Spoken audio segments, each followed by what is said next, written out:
হাজার টাকার জিনিস লাখ টাকা দিয়েও কিন্তু কিনতে পাওয়া যাবে না। আর সব কিছু একাই যেভাবে সামলে নিলাম। হ্যালো ফ্রেন্ডস, নমস্কার, গুড মর্নিং সবাইকে। ইলার ভ্লগে স্বাগতম। কেমন আছেন সবাই? আশা করি ভগবানের কৃপায় ভালোই আছেন। আমিও তো অনেক ভালো আছি। ইলার ভ্লগে আরেকটি নতুন ব্লগ ভিডিও নিয়ে চলে আসলাম আপনাদের জন্য। এই তো আজকের ব্লগটা কিন্তু একটু আলাদা ধরনের হচ্ছে। এই যে দেখেন, হাজার টাকার জিনিস লাখ টাকা দিয়েও কিন্তু কিনতে পাওয়া যাবে না। এই যে এইগুলো কিন্তু 1000 টাকা কেজি, 2000 টাকা কেজি হাজারি গুড়। কত সুন্দর করে প্যাকেট করা এই গুড়গুলো। এই যে পাটালি, আমাদের ঝিটকার কিন্তু বিখ্যাত গুড় এগুলো। এই বাইরে রাখা হয়েছিল ফ্রিজে না রেখে। এই তো একটা বক্স, এখানে কিন্তু অনেকগুলা গুড় এই বক্সে। এখানে তো বক্সটা ছোট দেখা যাচ্ছে, কিন্তু এর ভিতরে অনেকগুলা গুড়। ওই যে একদম নরম হয়ে ওপর দিয়ে ফাঙ্গাস পড়ে গেছে, এইগুলো কিন্তু ওপর থেকে আমি এই চাকু দিয়ে কেটে কেটে ফেলে দেব, তারপরে ফ্রিজে রেখে দেব। মানে সবাই ভাবছিল যে বাইরে রেখে একটু তাজা তাজা গুড় খাবো, কিন্তু তার হলো না। বাইরে রেখে কিন্তু নষ্ট হয়ে গেল সব গুড়। এখন এগুলো ফেলে যেটুক ভালো বের হয় ওইগুলো কিন্তু আমি ফ্রিজে রেখে দিব। সবগুলা গুড় কিন্তু আমি একা হাতে এই যে ভালো করে নিয়েছি, এই যে দেখেন। আর ওই যে দেখেন প্যাকেট, এখানে কিন্তু 3 পাটালি গুড় আমি ফেলে দিয়েছি, একদম নরম হয়ে গিয়েছে। এই যে প্যাকেটটা কিন্তু অনেক বড়ই ছিল। এতগুলা গুড় নষ্ট হয়ে যাওয়া কিন্তু আমার খুবই খারাপ লাগছিল, কারণ এগুলো খুবই ভালো গুড়, এতটা টেস্টি গুড় কিন্তু নষ্ট হয়ে গিয়েছে। এখন তার সুইদে সুইদে এগুলো খাওয়াই যাবে না, ওই রান্না করে খেতে হবে, তা না হলে কিন্তু এগুলো খাওয়া যাবে না, খেতে একদমই ভালো লাগবে না। এই তো তারপরে যে দেখি এই প্যাকেটটা বর্দা নিয়ে আসছে। এটা কিন্তু এনার্জি প্লাস বিস্কুটের প্যাকেট। বর্দা আবার এই বিস্কুট খেতে ভালোবাসে, সেই জন্য কিন্তু এক প্যাকেট সহই নিয়ে আসছে। এখন প্যাকেটটা খুলে দেখি যে প্যাকেটের মধ্যে কতটা প্যাকেট বিস্কিট আছে। আর এখন কিন্তু আমাদের সন্ধ্যাকাল, আর গুড়টা তো অনেক আগেই মানে সকালে সকালেই করছিলাম, ওটা রেডি করেছি। আর এটা কিন্তু সন্ধ্যাকালের ভিডিও। এই সন্ধ্যাকালে দেখেন কত সুন্দর লাগছে, এক ধরনের এক কালারের প্যাকেট সবগুলা।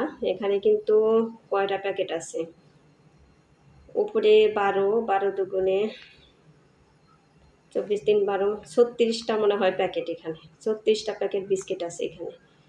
এই তারপরে অনেকগুলা সবজিও নিয়ে আসছে বর্দা, একসাথে কিন্তু নিয়ে আসছে অনেকগুলো। এই যে টমেটো, গাজর, তারপরে যে ধুন্দুল,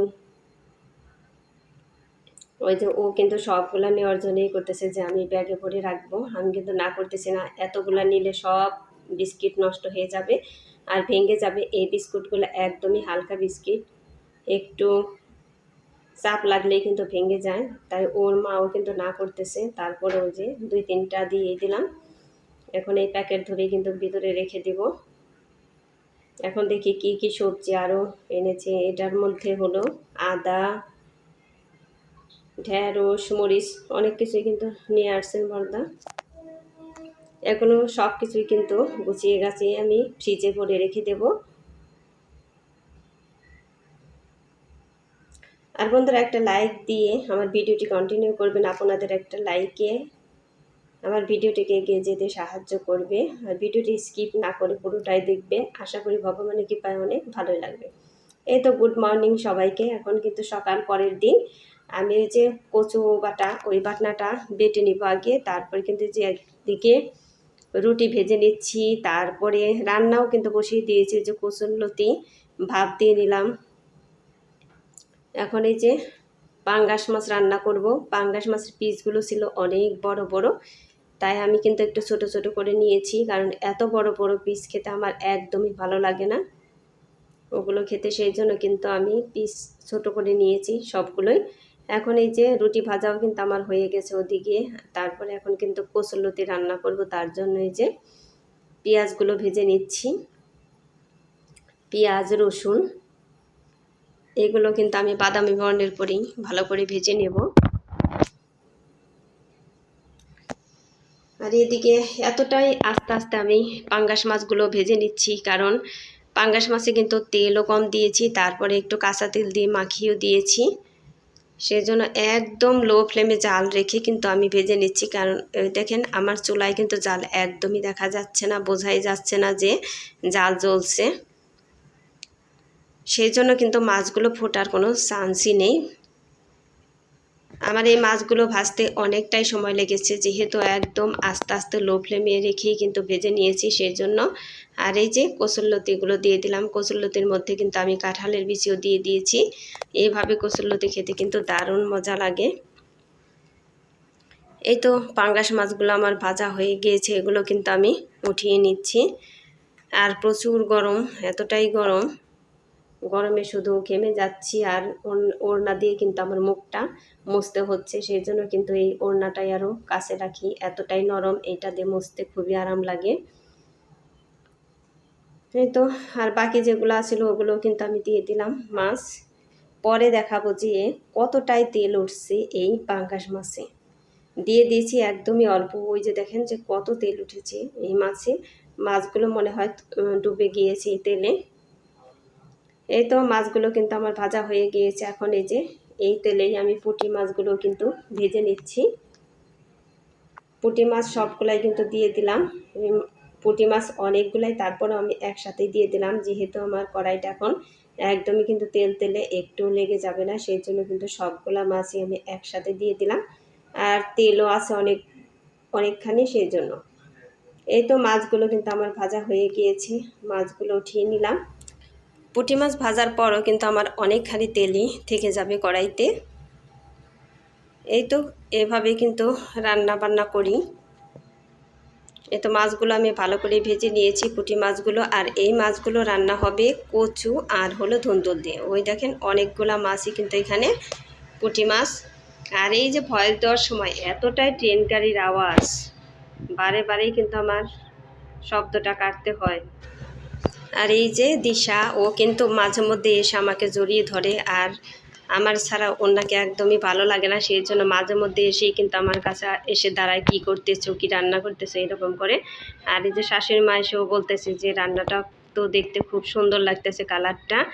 আর ও কিন্তু আমাকে বলছিল, আমি ওকে বলছিলাম যে তুমি আমার সাথে ভালো ব্যবহার করো না। এমনিতেই সবসময় কিন্তু ওর সাথে আমি বাসলামি করি, আমি কিন্তু বাড়িতে চলে যাব, তাই আমাকে বলতেছে না হেড ম্যাডাম তুমি কিন্তু যাবে না, তোমাকে ছাড়া আমার একদমই ভালো লাগে না। ও কিন্তু এরকমই করে সবসময় আমার সাথে। এই তো আলুগুলো কিন্তু কষানো হয়ে গিয়েছে। আর আজকে ভাবছি আমার অন্য বন্ধুরা বা দিদি ভাইদের ইউটিউবে আমি দেখি যে কত সুন্দর কালার করে তরকারি রান্না করে।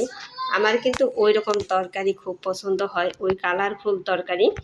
সেজন্য আজকে ভাবছি যে আজকে আমি একটু কালারফুল তরকারি রান্নার চেষ্টা করব।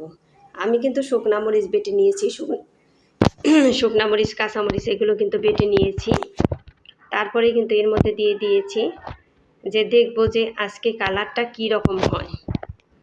অনেক দিন ধরেই ভাবছি যে একটু কালারফুল তরকারি রান্না করব, কিন্তু তা আর হয় না একদিনও। মরিচের গুঁড়া দিয়ে কিন্তু কালারফুল করতেই পারি না, করাও যায় না। আর যেহেতু কাঁচামরিচ দিয়ে বেশি রান্না করি আর মরিচের গুঁড়া সামান্য একটু দিই, সেজন্য কিন্তু কালারটা হয়ই না। তাই আজকে ভাবছি 2-1টা কাঁচামরিচ দিয়ে আর শুকনা মরিচ বেটে দিব তরকারিতে, দেখি কেমন কালার হয়। এই তো ওদিকে কিন্তু পুঁটি মাছের তরকারিটাও রান্না করতেছি। আর এই যে ভেজে রাখা পাঙ্গাস মাছ দিয়ে দিলাম। আর এই পাঙ্গাস মাছ এতটাই টেস্টি, আর এইটা নাকি পাঙ্গাসের রানী ছিল, জেলেরা বলেছিল। খুবই টেস্টি এই পাঙ্গাস মাছটা ছিল, দেখতেও কিন্তু খুবই সুন্দর ছিল, একদম সাদা ধবধবে ছিল। এই তো ওদিকে কচুর মধ্যে কিন্তু আমি কিছুটা দিয়ে দিলাম, ধুন্দুলও দিয়ে দিলাম।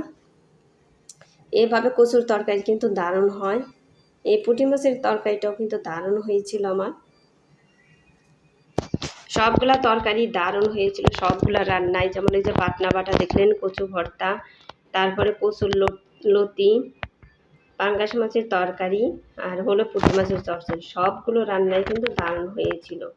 খেয়ে কিন্তু দারুণ মজা লাগছিল আমাদের সবারই। যাই হোক বন্ধুরা, আমার চ্যানেলে নতুন হয়ে থাকলে একটা সাবস্ক্রাইব করে পাশে থাকা বেল আইকনে ক্লিক করে দিবেন, তাই নোটিফিকেশন চলে যাবে সবার আগে আপনার কাছে। আর ভিডিওটি যদি একটুকু ভালো লেগে থাকে তাহলে বন্ধুদের মাঝে শেয়ার করে দিবেন। এই তো পুঁটি মাছগুলো কিন্তু দিয়ে দিলাম। আর আমার ভিডিওতে ভয়েস এসে উঠতেছে, আপনারা একটু ম্যানেজ করে নেবেন, কি আর করা, এখান থেকে কিন্তু একদম সলিডভাবে ভয়েস আমি দিতে পারি না, শব্দ এসে ওঠে আমার ভিডিওতে। এই তো পাঙ্গাস মাছের তরকারিটা কিন্তু হয়ে গেছে। ওই দেখেন কত সুন্দর, এইভাবে তরকারি রান্না করতে পেরে যে আমার কতটা ভালো লাগছিল কালারটা দেখে। আপনারাও একটু বলবেন যে আমার তরকারির কালারটা কেমন হয়েছে, আপনারা একটু আমার কমেন্টে জানাবেন।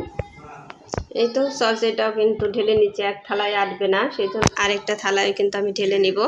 এখন আপনাদের সাথে একটু শেয়ার করি। এতক্ষণ তো রান্না বান্না দেখলেন, এখন দেখেন টেবিলে একটু সাজিয়ে রেখেছি। আপনারা দেখেন যে এখানে কত পদের তরকারি আছে। অনেক পদের তরকারি হলে আসলে খেতে ভালোই লাগে, তাই না? সব কিছু একটু একটু করে ভালোই লাগে। ওই যে ভর্তাটা কিন্তু দারুণ টেস্টি হয়েছিল। যাই হোক, এতক্ষণ আমার সাথে থাকার জন্য অসংখ্য ধন্যবাদ। যে বন্ধুরা আমার সাথে ছিলেন তাদেরকে অসংখ্য ধন্যবাদ। সবাই ভালো থাকবেন, সুস্থ থাকবেন এই কামনা করে ভিডিওটি শেষ করছি। টাটা।